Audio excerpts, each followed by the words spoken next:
Well, uh, I wanted to mention that for those of you who've been with us for a while, know that psychology of framing covers a lot of ground. And I just want to say that we don't expect that everybody is going to absorb everything we do in these. I mean, we're all human, and it's I read a book and like 2 weeks later, I can't even tell you who the main character is. So I mean, we don't expect that. What I do think we can get though, I think all of us as that the more we learn, the more we'll notice what's going on out there. I think that's very important. You could notice how today's Republicans use language to deceive or misdirect or distract, and then notice what our people do when they message, whether they message well or poorly. And that's important because most of or much of what happens with messaging, good or bad, happens unconsciously. I mean, we're just not thinking about it. So the more you notice what people say and think about what they're saying, how they're saying it, what kind of frame they're putting it in, the more you think in that, the more of these you do, the more likely you are to do that. And having that, just noticing is going to get you really far. I came up with this clever line: the more you learn, the more you notice, and the more you notice, the more you learn. Must have been a good day or something. I don't know. So stories. Let's start out with talking a little bit about brains and stories first, because brains are what we're after. And nobody likes it when I say this, but it's the same mission that zombies have. So we're after brains. And the brain remembers stories better than it remembers facts and logic. And there's some really good reasons for that. For example, stories are what happen to the brain all day, every day. People who are in places, they do and experience things in time and space. The brain has had so much experience with this, not only personally, but evolutionarily, if that's a word, that the story format as a way to understand the world. I don't like that. What's that? Sorry. Oh, that's okay. I thought I was on mute. It's okay if you disagree with me, Patty. I have no problem with that. I'm not a genius. We're trying to finish our dinner. That's why we're not on screen. So you don't want any more mashed potatoes? Is that what you're saying? What is that stuff? Calamari. It was some stir-fried calamari. I don't like it. Did you bring enough for the whole class? No, but if I had, you could have it all. Okay. So I'm sorry to interrupt, George. Okay. You go ahead and mute. Good. Okay. So anyway, where was I? Anyway, the way the brain thinks is what the easiest pathways that the brain has. And we've talked about this before, that the brain has, that the more the brain experiences something, the wider the pathway gets to that idea, that becomes the path of least resistance for the brain. So when the brain encounters something new, it's lazy, it goes what it knows to what it knows. And one thing it knows better than anything else are stories of people, because that's pretty much what we see during the day. And we are also social creatures. That may be the thing that got us to get our spot in evolution at the top of the heap, or maybe the bottom of the heap. I suppose it depends on how you look at it. That this gave us a survival advantage, our ability to band together and remember ideas and catalog them and keep them around. And so that helped a lot. And so that whole the ability we have to be able to process things in terms of stories is basically hardwired into our brains. So, and now I'm going to turn real quickly, or does anybody have any questions about that? Make sense? Okay. I'm going to quote Frank Luntz, a Republican strategist, just because sometimes he hits on a good idea. He's actually a pretty bright guy. He just works for the wrong side. And Frank says, a compelling story, even if factually inaccurate, can be more emotionally compelling than a dry recitation of the truth. And Luntz is right about that. And of course, if anybody who's familiar with Frank Luntz's work knows that he has no problem with being factually inaccurate. But we, of course, encourage you to message with honesty and integrity. That's how we differentiate ourselves from the Republicans. But Luntz was onto something there, and that's the bottom line. If you have a good, compelling story gets more across, it's also more memorable. Here's a story. Here's another quote from a book called Influencer, which is kind of interesting. Really, really great book. And they say effective stories change listeners from critics to participants. It turns them from generating counter arguments against you to feeling the emotions of the people in the story and seeing how what happened to those people might happen to them. This is a really important insight. As a participant, people can empathize. They can have a vicarious experience. As if in a way they experienced it themselves. And if their neurons are actually following the story and they're doing it, they kind of do. If you follow along the story and you put yourself in it, that you get the same emotional response that you would if you'd experienced yourself, at least to some degree. The advantage of a good story is they're more likely to come away with a positive personal experience and of a positive reaction to you and your candidate or issue. At the very least, you open a conversation, and that's very important in our kind of persuasion. That's really, if you can get a conversation going with a voter, things are much better than, reading the script you're handed with your walk sheet. Get that conversation going, and now you can have conversations about right and wrong and such, so that you really can, start to get into something rather than just here's the information and now I'm gone. Can I interrupt for a question? Yes, please. Can you say any more about what makes a story? I was in a webinar recently on healthcare, and they said we're going to start with people's stories, and they ended up being a lot more of people's opinions about what was wrong with healthcare. So yep. I just wonder if you have like a definition of what's a good story. Yep, and we are going to actually move to that right now. Perfect. And we're going to get into more of that. I will say up front that I am not an incredibly creative writer. I'm not, I don't teach writing. These are things I've picked up here and there, and that I've gotten from other places that talk about writing. And I've picked out the things that I think will work for our purposes. So if you're hoping to become the next great Pulitzer Prize winning writer or novelist, I'm not the guy, but I do have some ideas for you. So the first thing about a story is, remember that we've talked about this before. Stories basically are a frame that a story sets a, there's an idea behind it. There's usually a moral behind it. Let me give you an example that what these constraints are like. Conservative framing on healthcare almost always forces a discussion into transactional or free market frames. The story is about a monetary transaction between buyers and sellers of insurance or medical services. It's also about the tax burden that's their word, that pays for Medicare and Medicaid, and the personal responsibility of the buyer of medical services or insurance to choose products wisely. Even the word health care focuses on the care. Now notice in this frame, a market frame, there's no room in a market story for the health of the person or the unfairness and failures of our broken system.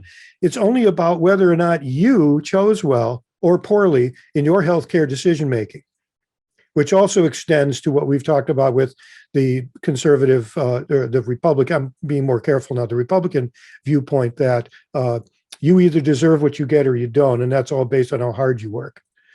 So that's the way they frame that story, as a transaction. And conservative framing of healthcare has so successfully limited or constrained discussion to that market frame that we unconsciously limit our own discussion. So when we hear it said that the consumer should have a choice of insurance plans, we immediately note that many of those plans provide almost no coverage. Or when we hear about the rising costs of healthcare, we talk about insurance companies and big pharma profits. But notice, what frame are we in when we're doing that? We're in the transaction frame. We're in the market frame. They have us right where they want us. And that's how successful they've been. Our story needs to be about people with a frame of personal and family experiences, hardships and difficulties that people face. You could also tell success stories of people in countries that have universal health care or people on Medicare. And the story that you tell will and should put boundaries about what gets talked about, because the brain knows what should and what should not happen within the bounds of that story. We'll get into that a little more.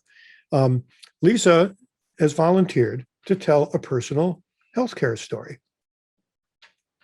Well, as many of you here know, but not all of you, that I retired last summer. And I had carried the insurance for our entire family. And when I retired, each and every one of us went on a separate insurance plan. Well, one day, about a month after I retired, George and I are sitting down here in our little office, like we're sitting right now. And all of a sudden, George goes, "Wait, what?"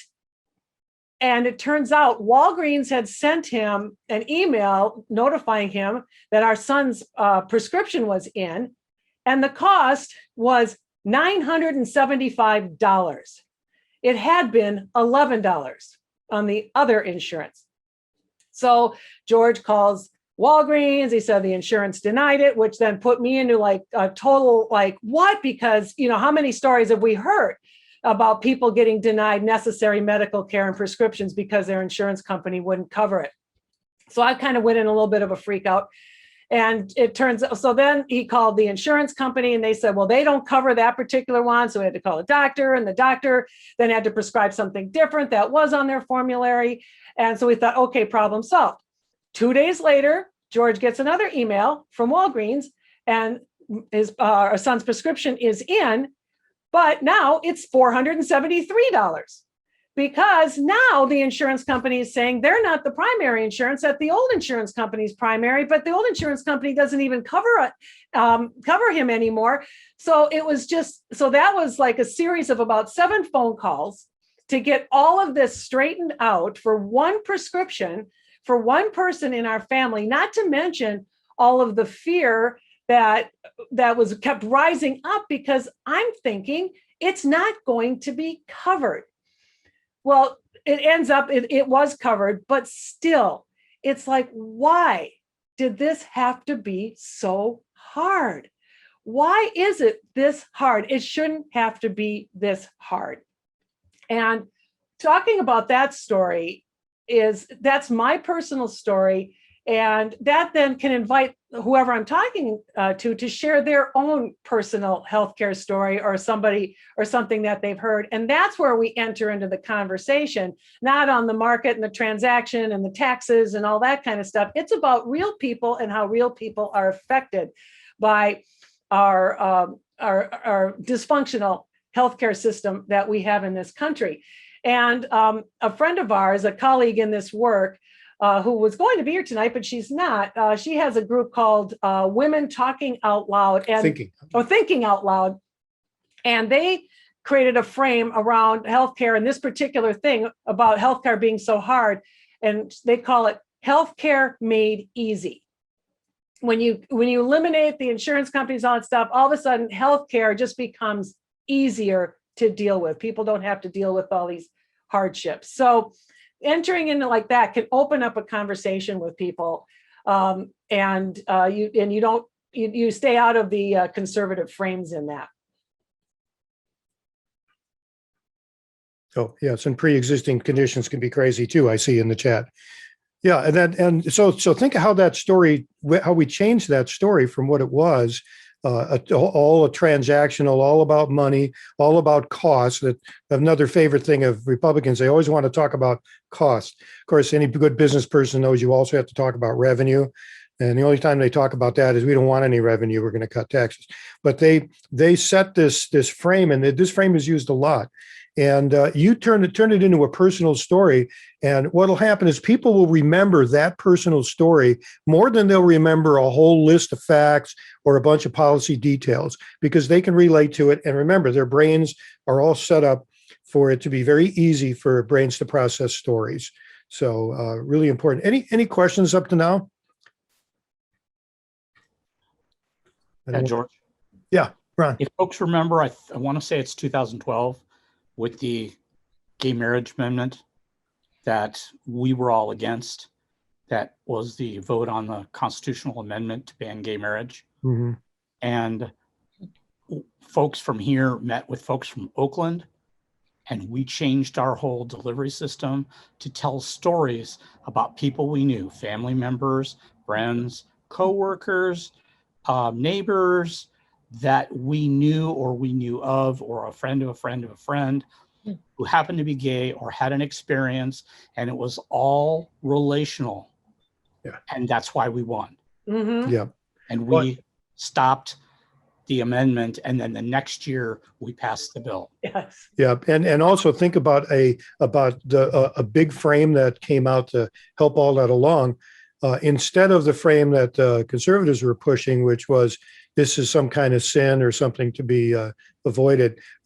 The frame that was chosen was love, and that worked great. And I remember that working the phones and talking to voters and watching the polls, and the polls were for, against, and for came together and met on election day. It was just enough for us to win. It was cool. So that is a great success story about how changing the frame and about telling stories makes the difference. Linda, looks like you have a question. Yeah, no, I think storytelling and developing a rapport with your listener is great. My question is, Lisa, in your story, when you talk about the price of prescription items and the frustrations that exist in the medical world, how do you continue to give people hope for a new system? You know, why should I vote Democratic? What are the Democrats going to do for me? And what's it going to cost me to get there? So I feel like you haven't finished the story. Oh, well, yeah, that's right. And that was on purpose. That was like, that's how you would start a story and then engage that conversation, because then through the conversation, you would want to like have a dialogue with that person to like try to maybe come up with that same solution, to have them come to that solution instead of you telling them. Then, you can work that around. And Carrie, looked like you had your hand up. Did you have a response to that? Yeah, I love that you brought this up, because this is at the forefront of my mind. So many people, that is something that we can all join in on our frustration on healthcare. I mean, I'm sure everyone has 20 stories just like yours, and probably 100 if they thought more about it.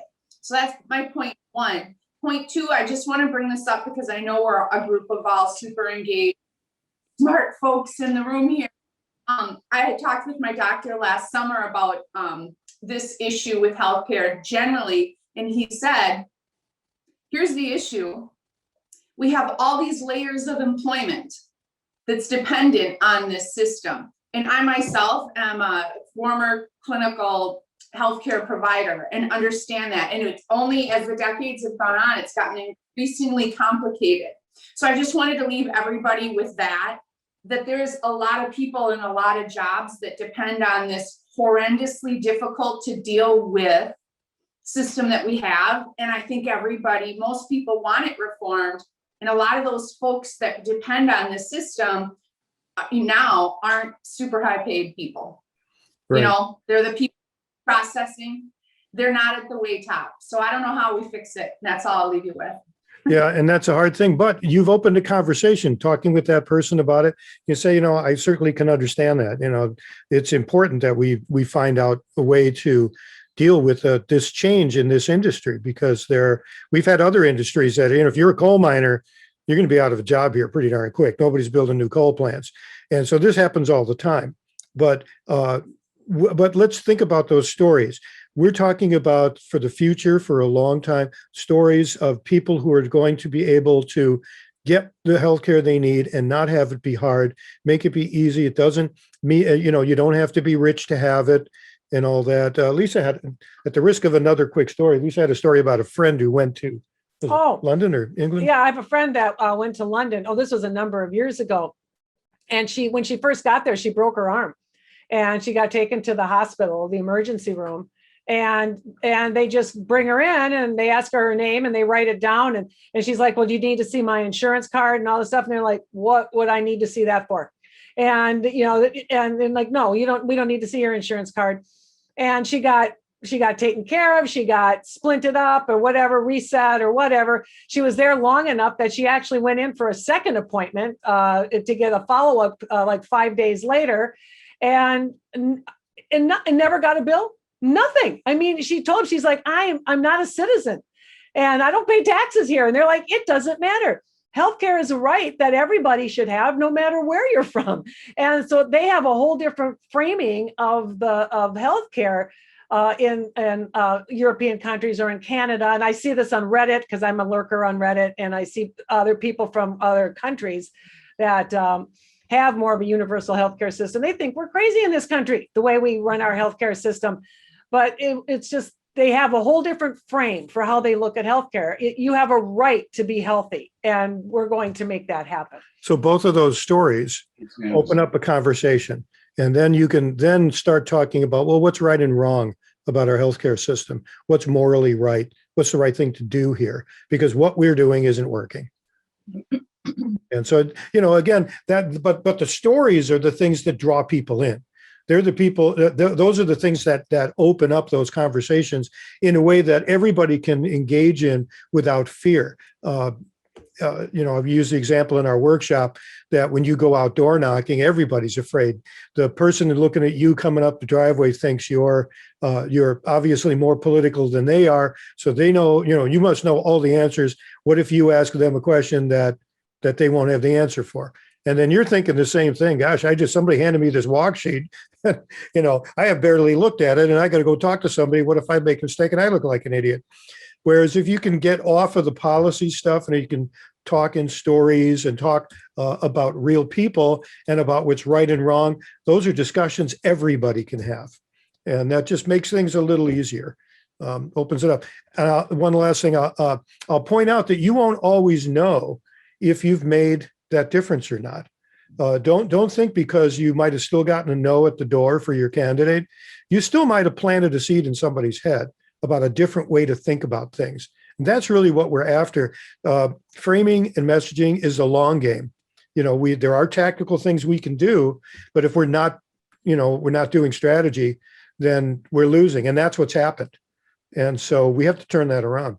I'm going to move to the next spot here. Patty. Oh, I'm sorry, Patty, did you have a question? No, not a question, just a comment that oftentimes when people talk about Scandinavian countries, Britain, Canada having nationalized health coverage, the thing is, yeah, but you can't get in to see a doctor. There are long waiting lines. We've all heard that argument. And Peter and I have spent some years living in Canada. And so I have very personal experience because we had a daughter up there. But as you say, there were absolutely no bills ever. The most I paid for a prescription was $3. And at one point, when the second time we lived there, Peter was out of the country and I was there alone, and we had just moved up there, and I had something, I was sick. And I went in to see our doctor, and he said, I want you to come back and see me every single day. And yes, and I went in every single day because he just said, you're really sick. I want to see you. I want to check on you. So the whole thing about you can't get in to see a doctor, you can't get health care, and we never saw a bill. I mean, so that whole argument is hogwash. But it's been so successful that people repeat it all the time. All the time. And that's like going back to what George said earlier about Frank Luntz. And it's like, and they have no compunction about lying about something like that. And then you lie about it enough and people believe it. So people believe that you get crappy healthcare in those countries, and it's not true. Yeah. And before I move to get onto the part that Debbie was talking about earlier, I'll quote a conservative, a Republican governor of Minnesota, who said, "Show me the dead Canadians," which I thought was, that was in response to getting prescription drugs from across the border, but it works for healthcare too. So anyway, healthcare is a different night, and we're going to move on. Okay, what elements make up a compelling story? Telling a good story is an art form, and this is not a creative writing class, but there are simple things you can do to tell better stories. In a story, a person experiences conflict. They're changed by it, and they can come to a moral conclusion. That's what that's the model for a lot of stories throughout history. If you've listened to, why am I drawing a blank? The Power of Myth. Power of Myth. I've drawn a blank. I can't believe I'm drawing a blank. Joseph Campbell. Thank you. Thank you. Some aging brain cells are working. You're just in Hobie's head. But that model works for us because issues pretty much involve some kind of conflict whose solution in policy has a moral dimension. So, stories work well for us. Certain basic elements of storytelling work for our purpose. And number one, I think everybody repeat after me, stories need people, because we need that. So tell a story about a person and also the other people involved and their human reactions to real situations. Very important. Don't tell a story about, 97, like my example, 97% of climate scientists agree because of this research from this and that. Talk about real people and the conflicts that climate change has on them. Stories need a setting. Where did the story happen? Who was there? What are the people's roles? These things will start to set the boundaries around the story that's being told and the things that are allowed in that story and things that aren't. Stories need action. They have to be interesting. I'll give you an example. Without childcare, Bill often had to leave work or not go in at all. Bill lost his job. Well, there's some action there. And there could be even more here. As you tell this story, how did the firing happen? What did Bill's boss say? What did he do when he got home? How did he feel when he saw his children? What moral can be drawn from this story? What is right and wrong here? This is about childcare. But we've told a story that shows the importance of childcare and how, and if we went on and answered those questions, how did Bill feel about it? What are people feeling about it? What effect did it have on the kids? A whole lot better than statistics and numbers about childcare. Stories also need a timeline, and that means a beginning, a middle, and an end. And if things fit well together, it's called a story arc. So you're trying to make sure that you have something that finishes up nicely so that it makes sense. We'll break that arrow of time a little later with a technique, but at this point, we're talking about that. Another way to look at stories and a timeline is from a book. Actually, Greg Layden isn't here tonight, but Greg told me to read his friend's book, Go Viral and Reach Millions. Not always the kind of book I'm reading, but there were some good things in here. It's Joseph Rahm, and we do have this on the bookshelf page that we'll have a link for. And in this, they talk about the ABT method of storytelling. And what that's about is, goes this way. This thing happens, and this thing happens, and this other thing happens. This is the exposition part of the story. But, and this is where the conflict comes in, but something happens. Therefore, there's a realization or a resolution to the story or a moral. And that's apparently very, very central to writing in Hollywood and for television and the rest. And it makes sense. It's kind of the way things go, but just another way to look at it and have your timeline. Again, that's in order. These things happen, but then this happens, and then finally that happens. Stories need a moral. Your story's got to connect to a moral frame, because that's what we're about in the work we do. We're trying to talk to people and get them involved in a moral conversation about right and wrong, about the things that we have happening in our society and our solutions to it. So so an example would be requiring businesses to wisely invest the money he earned in his pension fund means Bill and his family will be protected from poverty and homelessness after he retires. And in there are the moral frames of protection. There's also the frames of investment and empowerment. Again, the idea that as a group of Americans, as a group of people, we think it's important not just that everybody's on their own, but that we help each other out and we find ways to make everybody successful. Empowerment's kind of a loaded word, but that kind of gives you the idea. There's one example. Another one, the fact that Sally's parents had fallen on hard times did not prevent her from going to college. The Pell Grant invested in her success and in turn helped her parents, her employer, and her community. And that should probably even be a bit more personal.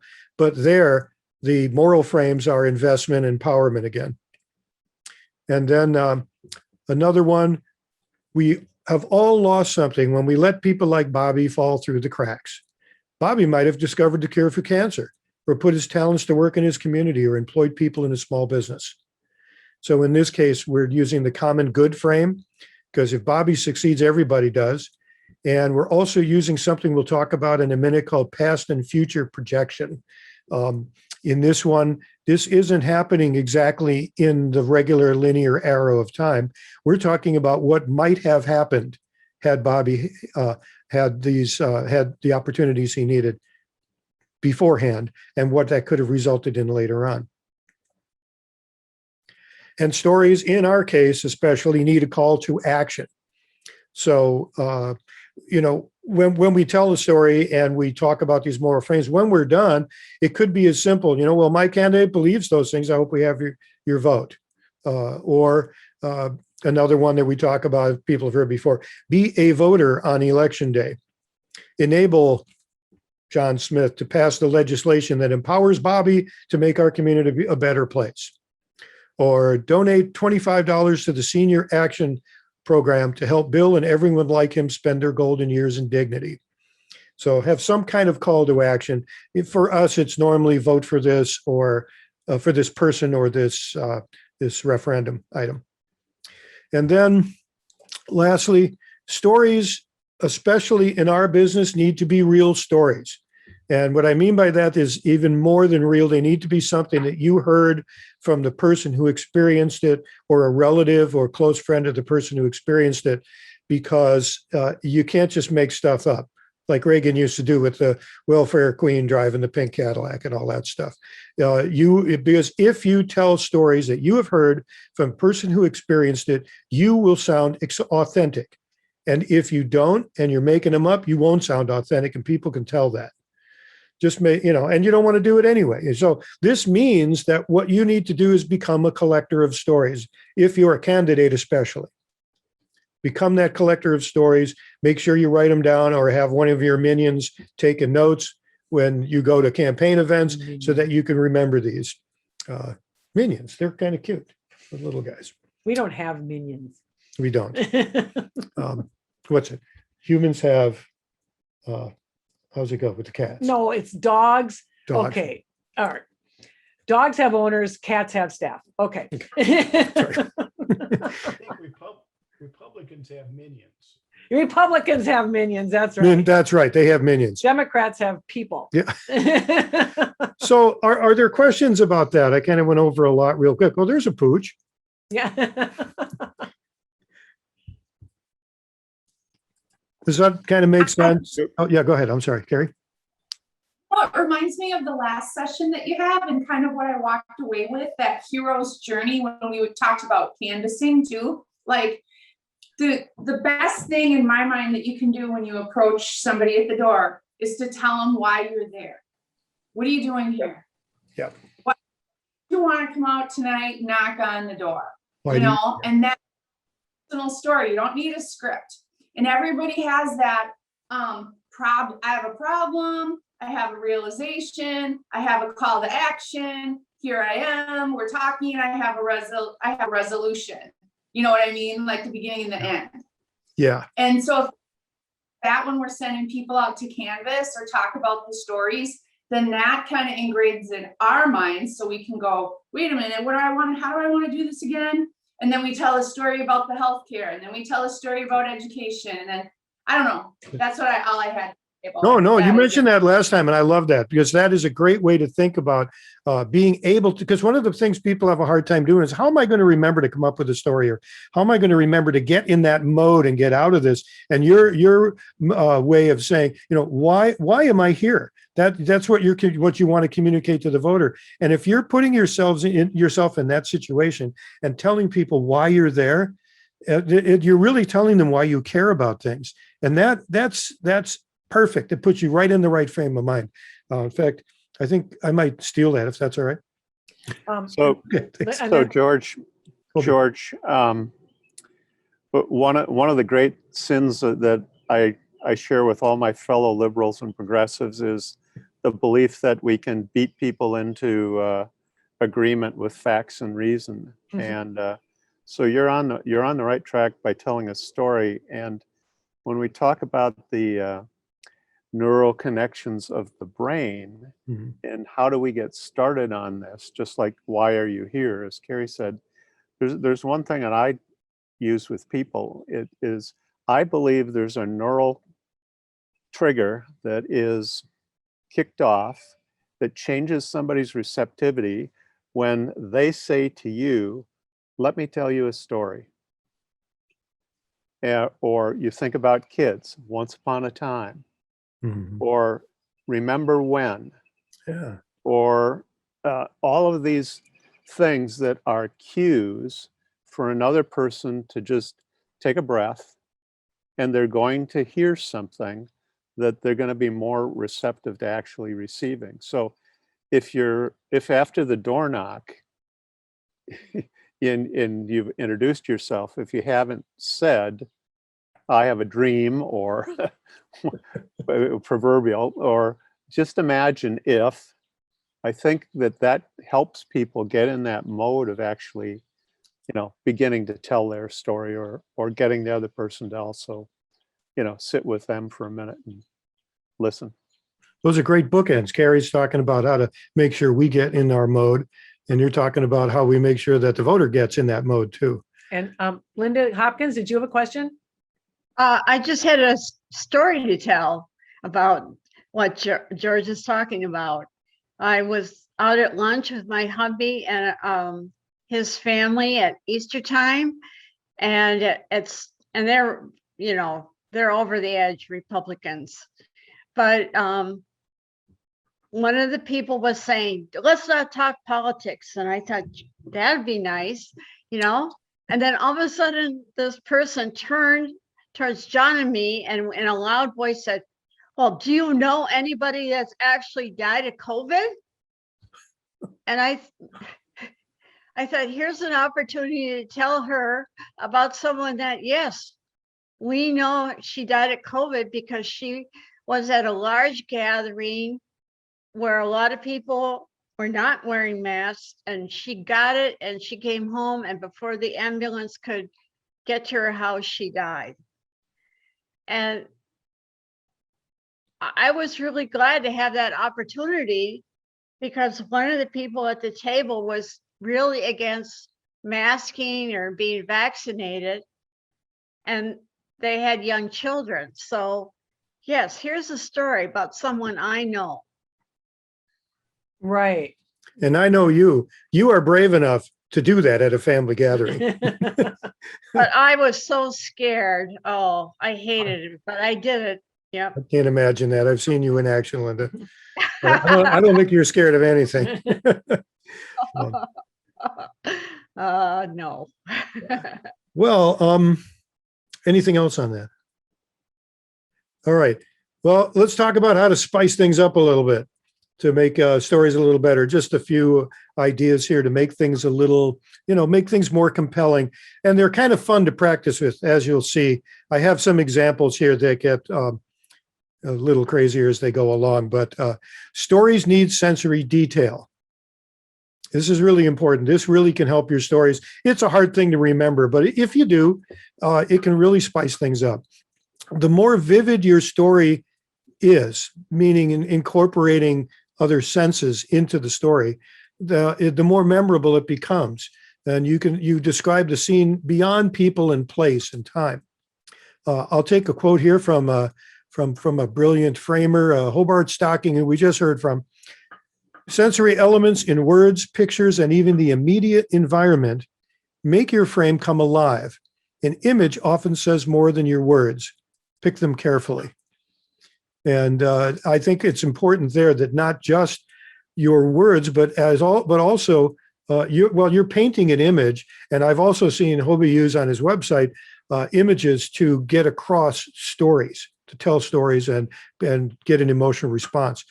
So what we mean by this is sprinkle your sentences with words that evoke the senses: touch, taste, smell, vision, hearing, also movement or the kinesthetic sense. And I'll also include there's a sense of time and a sense basically of emotions. But for sure, you can get the touch, taste, and smell. All of a sudden, things start to become more alive in the story. People who are listening to your story and building that story in your head, just like you do when you're reading a novel and you're imagining what the characters look like and what the scenes look like. Those really help people to do that. And that really locks in that memory a little better because it's connecting to more things that humans do and experience every day. Also, sensory details help people get out of analytic mode and into participant mode. They literally imagine the story in their heads and can kind of imagine themselves being part of that. You see this in movies where you might identify with a character or a situation. So one of the things too is that people, when you are imagining something or something's in your head, your brain can't tell the difference between if you're actually experienced it. If you've thought it, then it evokes the same emotions as if you've actually experienced it yourself, even if somebody else experienced it and you're just hearing about it.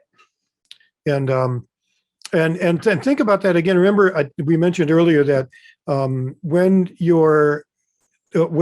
people are in an analytic mode, they're listening to your reasoning and they're trying to poke holes in it. And they're trying to find not everybody, of course, but they're trying to find what's wrong with your argument and why they aren't going to agree with you. You get them into participant mode, and it's a little bit different. I tell a story. I had a client. We did a lot of work together in the video community, and just standing around in their back room one day, they were talking about homeless people and said, I don't know why these people don't get a job, and they were just going on and on. And so I just walked up and said, so what do we do with these people? And then I just shut up. And like it changed the conversation because it never occurred to them that anything would need to be done. You know, what are we going to do? I mean, do we put them on tie them to a rock, let the buzzards pick their liver out or whatever, or leave them, or buy them double wall cardboard boxes and point them in the direction of the nearest bridge. But I didn't say that. I just said, well, what do we do with them? And that changed things. And all of a sudden they started talking about things that you could do with them. And it wasn't all crazy stuff. So an idea. Give you some other examples. And like I say, I just made these up and I'm not a unbelievable storyteller, but these should illustrate what I'm talking about. As Sue looked at the numbers on her benefit statement, she felt a sense of security evaporating. The evaporating part, we've seen things evaporate. We think of moisture and such. Security is an emotion we have and all of that. His aging bones ached as he walked, longing for brighter days when Medicare might be fully funded. Just an idea. But, you can imagine somebody walking. There's the kinesthetic sense. Brighter days, there's a visual. And you wouldn't necessarily say these things this way when you're talking to voters, but these could be worked into a story. As she sat sheltered from the rain under the overpass, she felt the roughness of the concrete. She leaned silently against Samuel, who had been homeless and out in the open for 3 years. So she's sitting, she's sheltered, so she's not getting rained on. There's roughness going on. There's tactile sense. She leans silently. There's contact with another human being who had been homeless and out in the open. which we just talked about in this case would mean you're getting rained on.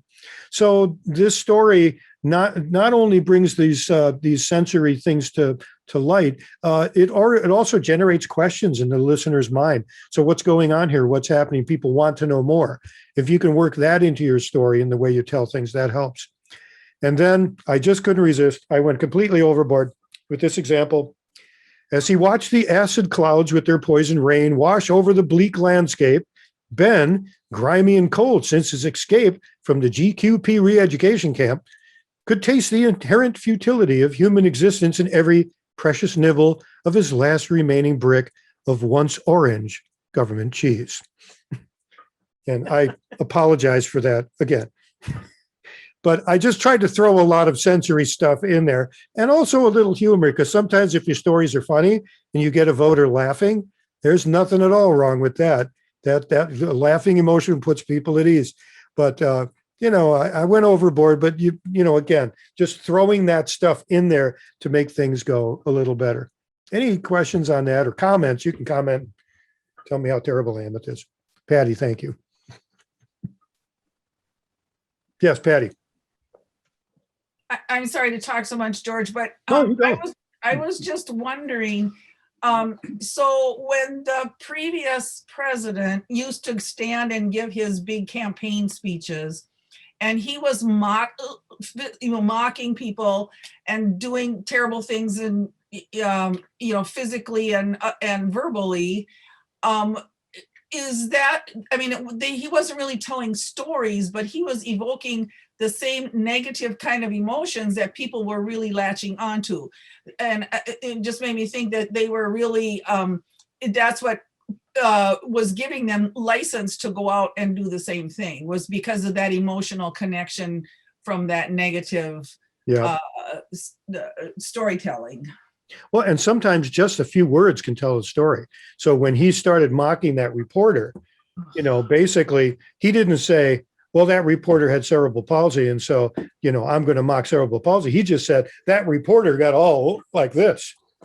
And so in that story, here's a person who's getting all wigged out about something they shouldn't get wigged out about.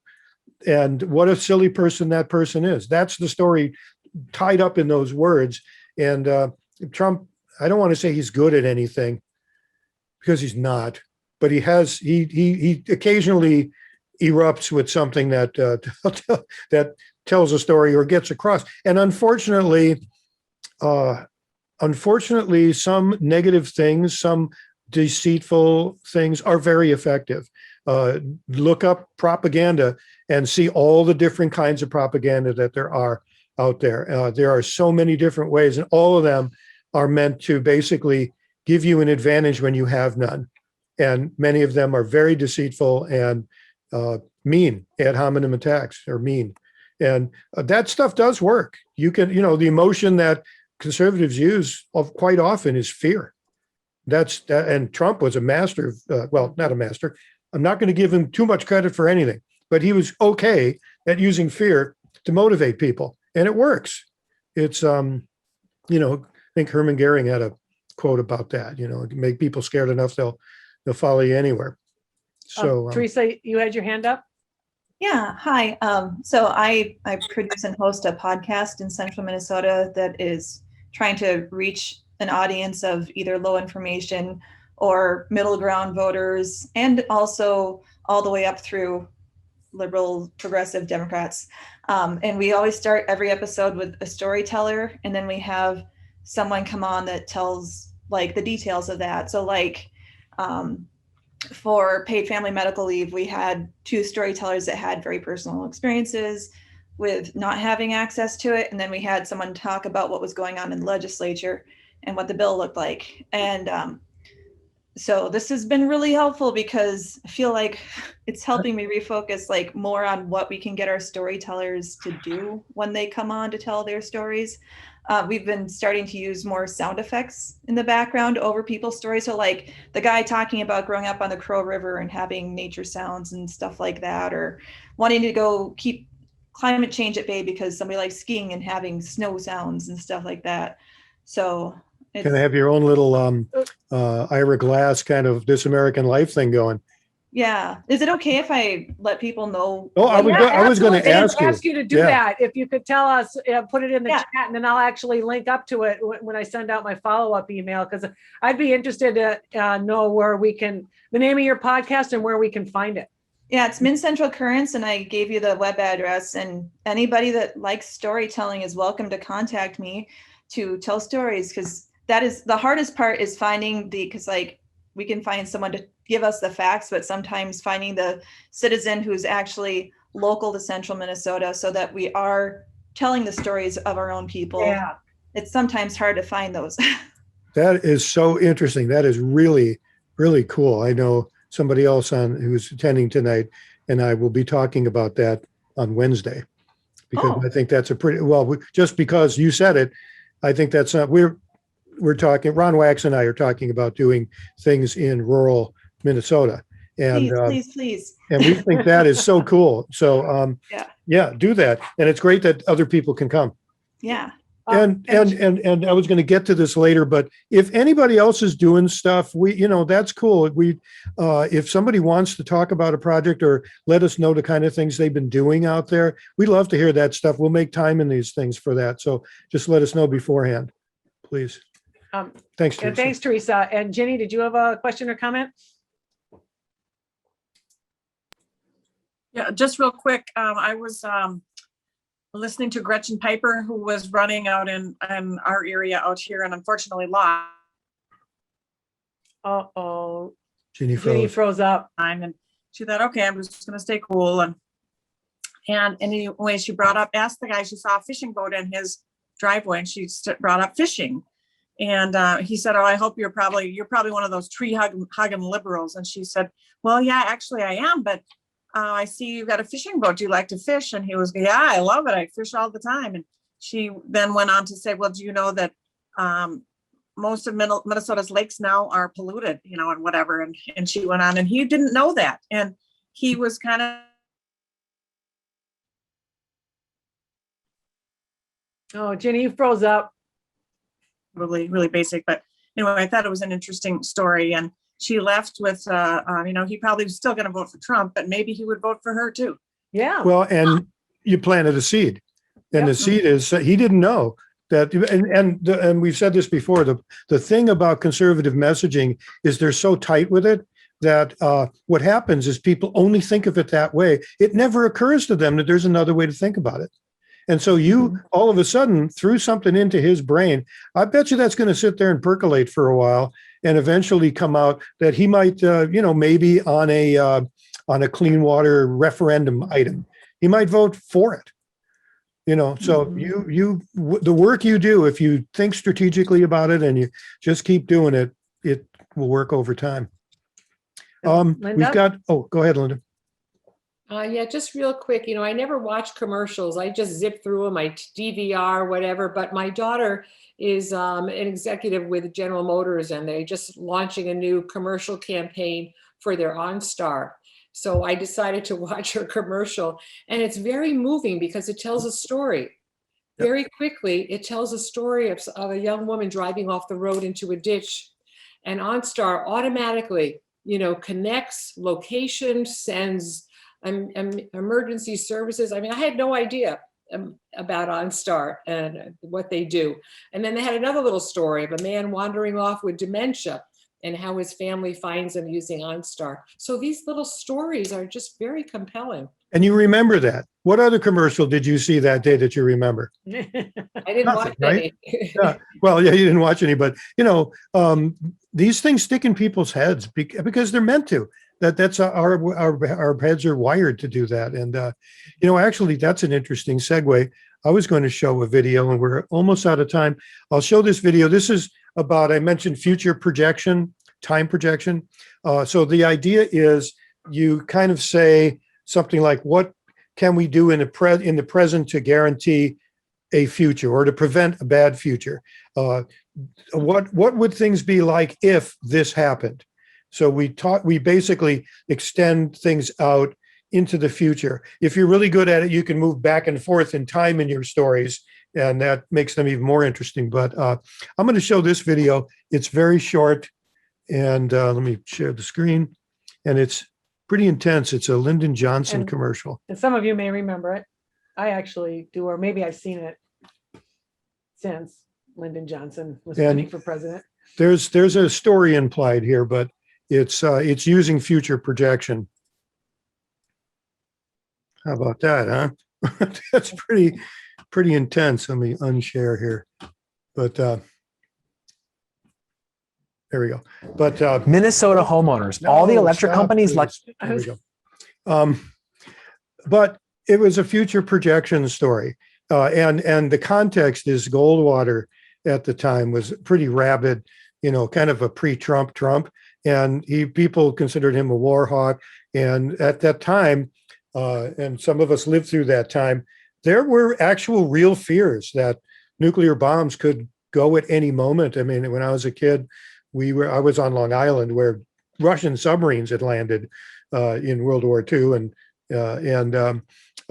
So we had air raid drills. And when push came to shove during the Cuban Missile Crisis, instead of doing all of what we learned to do, they hauled us across the street and put us in the basement of a church all day. But so there was real fear out there. And, I'm not telling you should use fear like Lyndon Johnson did here, but the future projection is basically, if you vote for Goldwater, the whole world could blow up. And so it's, if this doesn't happen, then this could happen. So think about that. And maybe we'll leave that there because we are at time. But are there any other questions? This is kind of the end of this part of the program. We always stick around a little bit if people just want to yap afterwards. So if you need to leave, we'll see you. But Ron? Just a quick suggestion. I would like to reserve part of a future time for you to walk us through why many Republicans will vote for, and happily so, those who work against their interests. You and I have discussed this, many of us have discussed this, but I would just like to do a deep dive into that at a future time. All right. The short answer is that they don't believe they're voting against their self-interest, because their real self-interests have been replaced very skillfully by Republicans to be divisive social issues. And the Republicans have looked for things that will get people to be that one issue voter, abortion being the perfect example of that. But yeah, that actually would be a great thing to do in one of these. Also, there's a book that's also on the website on the bookshelf called The Politics of Resentment. And it's a real interesting book. A professor at Wisconsin, Madison, went all around the state and interviewed people in coffee shops. And many of them were right-wingers. Most of them were right-wingers. And she just wanted to know why people voted against their self-interest. And she kind of comes up with some very interesting things. Another one is Deer Hunting with Jesus, which I don't have on there, and I should get on there. There are a few of those books that came out, I think, after Bush won. But I'll get some of those on there too. George, you mentioned you were going to go out and do something in rural Minnesota, and I saw a thumbs up from Teresa. One of my caveats always is the messenger is sometimes just as important as the story itself. You have to absolutely be authentic, because if you're not a religious person and you want to tell a religious anecdote, it just doesn't go across. So I would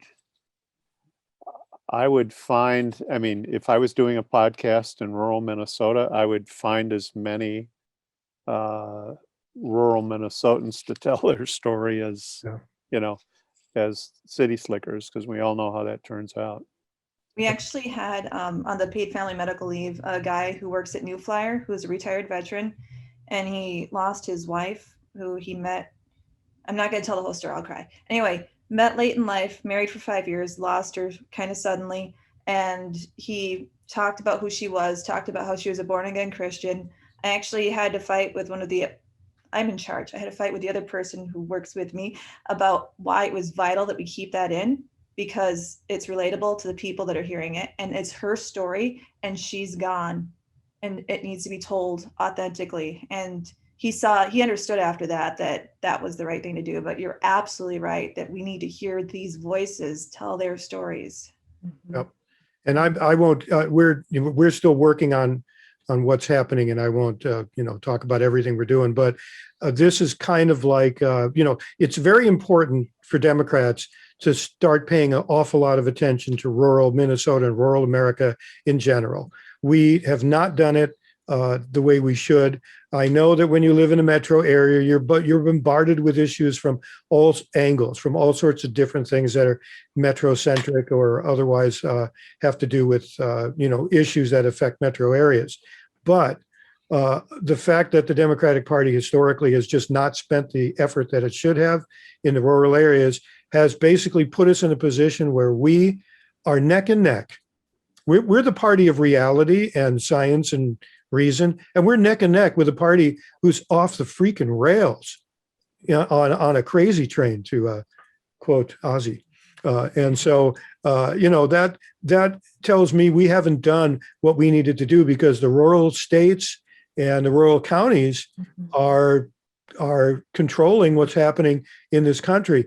That's our own self-interest part of it. But the most important thing, these are our brothers and sisters out there, our Democrats who are out in greater Minnesota and rural America, wherever else you're from.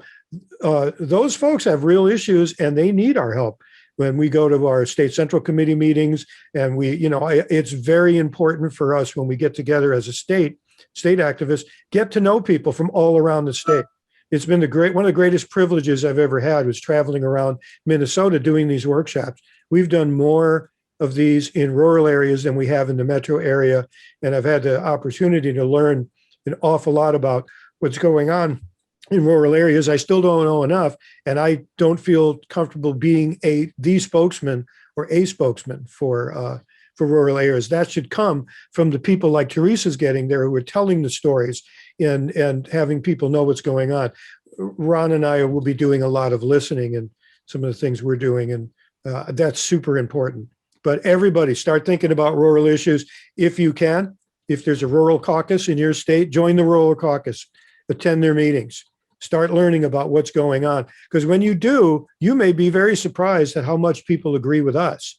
And there's another book you may want to read. This is a great book by Jane Klebb, who's the chair of the Nebraska Democratic Party. It's called Harvest the Vote. This is a great book. You want to know what's going on and how Democrats can succeed in rural areas, read that book. It's not super long. I have it on the bookshelf on the website. It's a great book, and Jane is fabulous. I'm hoping to get her to come on as a guest here for one of our Monday night sessions, but she's a powerhouse.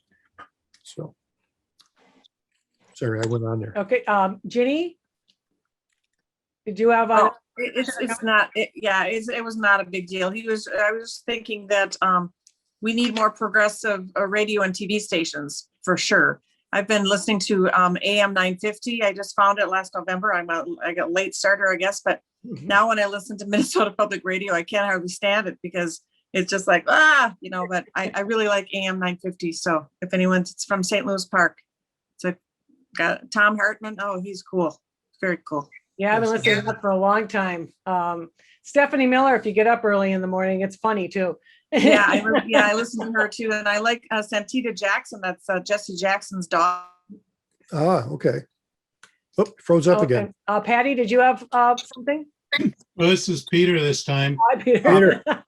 I just want to add another layer about the neuron part of the story, because part of what's very interesting in more recent research is the understanding that our brains have these things called mirror neurons. Yeah. And we learn often how to do things by watching, of course, but what we've just learned is that there's actually, when I see somebody moving their right arm, there are neurons in my own brain that are associated with my right arm that are lighting up. Even though I'm not doing it, it's almost as if I am, because some of those same circuits are going. And the thought I wanted to share that relates to this is this, that in stories, we often tell stories about something that's happened that's terrible, and we got to fix it. But if we want to plant stories in people's minds, stories about people doing something that causes a good end is important also. So that the person, as they hear the story, we may actually be triggering mirror neurons in the other person as they imagine somebody doing something that helps a homeless person, for example. So just a thought that some stories may embed these imaginations of people doing things that hopefully that leaves that person that you're talking to a little more able to take an empathic step the next time in their own brain. I wonder if, like what Ron talked about earlier this evening, about how the gay marriage amendment, how we voted that down in Minnesota by using the positive message of love. Right. That could be an example of that. Exactly. I think so. Indeed. And I have to say, I consider myself extremely brave because I sit here and talk about psychology in front of an actual real psychologist in Peter. So I'm so proud of myself. I haven't screwed up too much, I don't think. Carrie? Carrie, yeah. I can't let this session go without bringing up last week what happened with Liz Cheney. And so, you know, I want to first of all thank Teresa that she told that story and about, you know, like the woman that passed away and she was a born again Christian, and she would talk about that, because I feel this. We need to start taking their frames and saying, no, that's not your frame, that's our frame, and use it however we can. Oh, no, this is mine too. Here, this is my piece. And what we did with Liz Cheney last week is I saw all over social media, all the Democrats are saying, oh, Liz, here you go, you're so great. And I'm like blowing a gasket going, are you kidding me? We should have hammered her. That's our story. She just wins. I'm getting all excited. I'm not on the soapbox here. Yeah. So our story, and we helped her in a million ways. We should have hammered in the January 6th thing until nobody could stand it anymore. We should have said January 6th, and that's what she did. He's talking our language. So in my mind, I'm like, everybody in the country who's a Democrat needs to pause, think about the things that George is teaching us collectively, and learn what we can from the Republicans and take our narrative back and take back the narratives that Republicans have perverted for decades, like the born again story. That's not unique to them. They used it, perverted it. We need to take it back. So thanks, Teresa. That's it. No, that's really important. Now there are things called contested frames. So like you know, we know those who've been to the workshop, we've talked about a little bit here. There are kinds of sets of values that conservatives focus on, and there are sets of values that liberals focus on.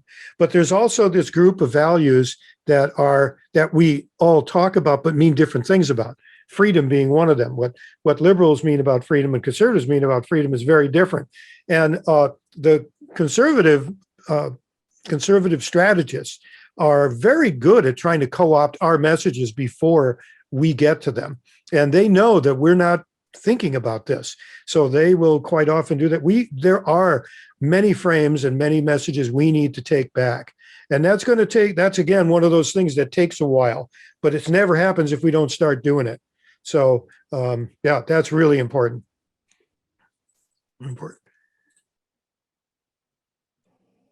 Anybody else? Question or two, or you don't have to. It's just...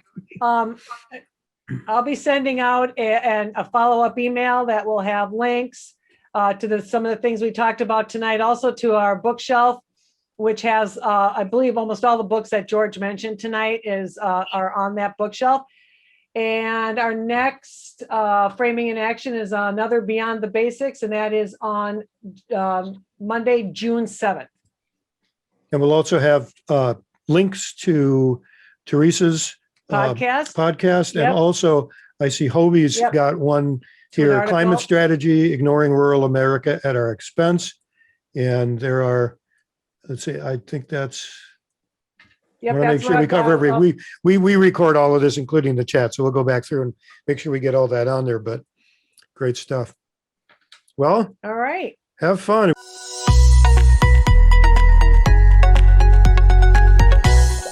connectionslab.org.